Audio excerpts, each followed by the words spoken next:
विद्यालय का पहला कैसा था, अभी स्तर उन्नति कैसा हुआ है, स्वास्थ्य पहले कैसा था, अभी कैसा हुआ है, कृषि में हम लोगों ने कितना विकास किया है, पशु के स्वास्थ्य के लिए इस पालिका सरकार ने, इस स्थानीय सरकार ने क्या क्या किया है, ये हमसे ज्यादा आप लोगों को मालूम है।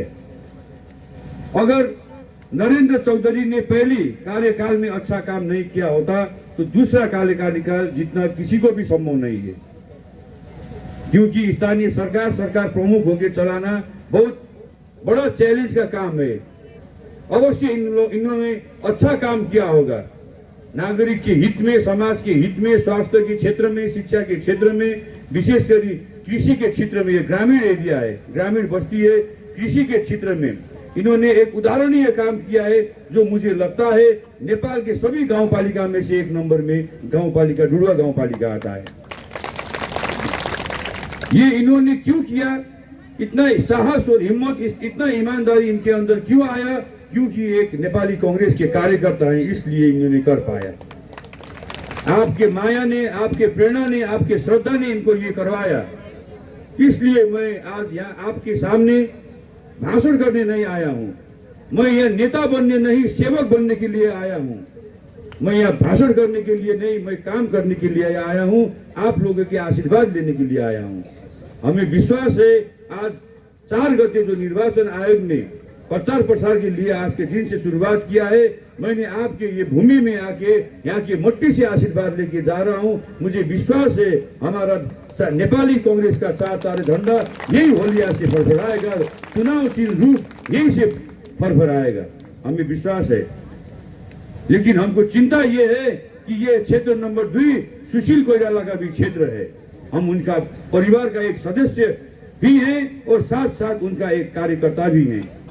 सुशील कोइराला एक ऐसा त्यागी नेता है, एक ऐसा निष्ठावान नेता थे जिन्होंने देश के एक उच्च स्थान पर प्रधानमंत्री तक बने।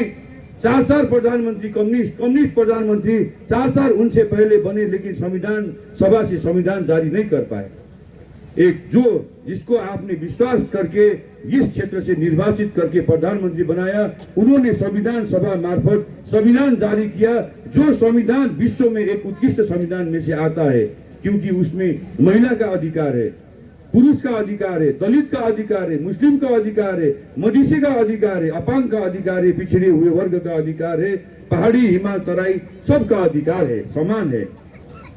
इसलिए ऐसा व्यक्ति के क्षेत्र से जो नेपाली कांग्रेस ने हमको एक विश्वास करके उम्मीदवार के रूप में प्रस्तुत किया है, हमको विश्वास है, उसी विश्वास के साथ आप हमको निर्वाचित कराएंगे और उसी विश्वास को कायम रखते हुए, आपका विश्वास का विश्वासघात नहीं करते हुए, हम भ्रष्टाचार 1 रुपया भी नहीं करेंगे, ये विश्वास दिलाना चाहता हूँ।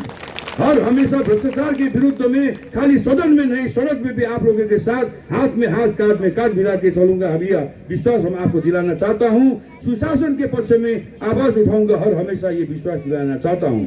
अभी हम देख रहे हैं विभिन्न छोटी छोटी पार्टी खुली हुई है, छोटी छोटी पार्टी खुलती है फिर बंद हो जाती है, उसका नेता एक पार्टी से दूसरा पार्टी में चले जाते हैं और बिचौली कौन होता है? आप हमारे जैसे आम कार्यकर्ता, आम जनता, जो एक आदमी को नेता माना और एक पार्टी छोड़ दिया, दूसरा पार्टी में चला गया, उस पार्टी में आप हमका आस्था नहीं है, तो हम लोग कहाँ जाएंगे? अब कोई धर्म के नाम में राजनीति कर रहे हैं, कोई जात के नाम में राजनीति कर रहे हैं। हम एक बात आपको निवेदन करना चाहते हैं, नेपाल की प्रथम जन निर्वाचित प्रधानमंत्री विश्वेश्वर प्रसाद कोइराला अभी आके आजकल में हम लोग जात और धर्म के नाम में राजनीति कर रहे हैं। मैं स्मरण कराना चाहता हूं, विश्वेश्वर प्रसाद कोइराला जब पहले जन निर्वाचित प्रधानमंत्री बने, उनके मंत्रिमंडल में एक महिला मंत्री बनाए थे उन्होंने, जबकि महिला को मंत्री बनाना उस वक्त बहुत कठिन थी और वो भी खाली महिला नहीं थी, इनमें से एक मधेसी महिला थी, उस वक्त बनाया था। अभी हम कभी महिला और कभी मधेसी के नाम में हम कभी जात और कभी धर्म के नाम में राजनीति कर रहे हैं, हम लोगों को समझना चाहिए।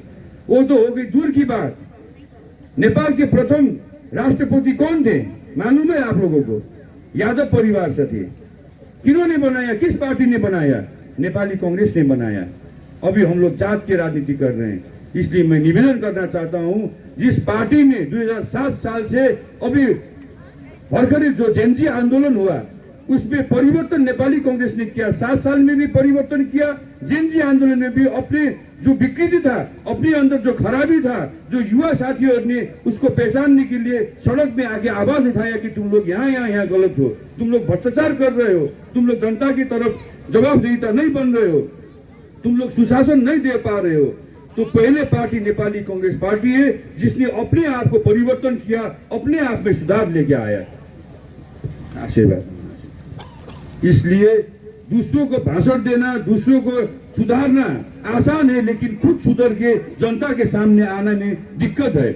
इसलिए नेपाली कांग्रेस ने जैसे अभी हमको, जैसे 9 युवक को अभी देश भर में 165 क्षेत्र में से 106 से ज्यादा क्षेत्र में हमारे जैसा एक 9 युवक को एक भरोसा से, एक विश्वास से उम्मीदवार के रूप में प्रस्तुत किया है। हम आपके शरण में आए हैं, आपके आशीर्वाद के लिए आए हैं, आपका विश्वास जीतने आए हैं, आपको विश्वास के ऊपर घात नहीं होने देंगे, ये विश्वास दिलाने आए हैं।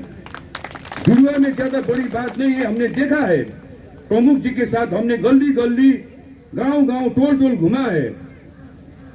इतना विकास तो हमको लगता है नेपालगंज उप महानगर पालिका में भी नहीं हुआ है। जिस तरह से घर घर तक पीसीसी रोड उन्होंने लेके गया है, जहाँ धारा नहीं था धारा लगवाया है, जिसके भैंस है, जिसके छगड़ी है, उनका सारी पशु इंश्योरेंस को व्यवस्था किया है। आदमी बीमार होता है तो शायद 5 मिनट लगता होगा, जब आपका बकरी बीमार होता है तो मुझको लगता है 2 मिनट भी नहीं लगता है आपके घर में डॉक्टर पहुंचने के लिए। विभिन्न किस्म में उन्होंने सेवा किया है। और यहाँ का ज्यादा बड़ा समस्या क्या है कि ये डुबान वाला समस्या है, जो पालिका के स्तर से नहीं होता, वो नेपाल और भारत का संबंध से ही होता है। वो बड़ा योजना है जो सुशील कोइराला के समय में वो कुछ न कुछ डीपीआर कुछ हुआ था, हमको कुछ मालूम है उस वक्त के समय में। मैं आप लोगों के साथ, मैं जहां भी अभी जा रहा हूं, ज्यादा से ज्यादा पार्टी 20-22 पार्टी के उम्मीदवार शायद आप लोगों के दरवाजे में आएंगे, विभिन्न किस्म के आपसे कमिटमेंट करेंगे कि हम ये कर देंगे, वो कर देंगे। मैं कुछ भी आपसे प्रतिबद्धता नहीं करना चाहता। आप हमको विश्वास करके जिताइए। आपका समस्या, अपांग का समस्या, मधेसी का समस्या, इस समाज का समस्या जो उठान करना है सदन में हम उठाएंगे, आपका आवाज हम बोलेंगे।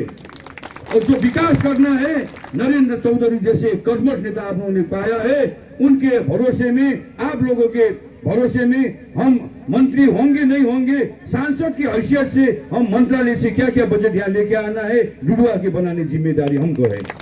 खाली 17 दिन बाकी है, आप लोग 17 दिन रात दिन एक करके मेहनत कीजिए। बाकी का 5 साल आप सोएंगे, आपका ये बेटा काम करेगा। ये वचनबद्धता करके आपके सामने विदा होता हूँ, आशीर्वाद ग्रहण करके विदा होता हूँ।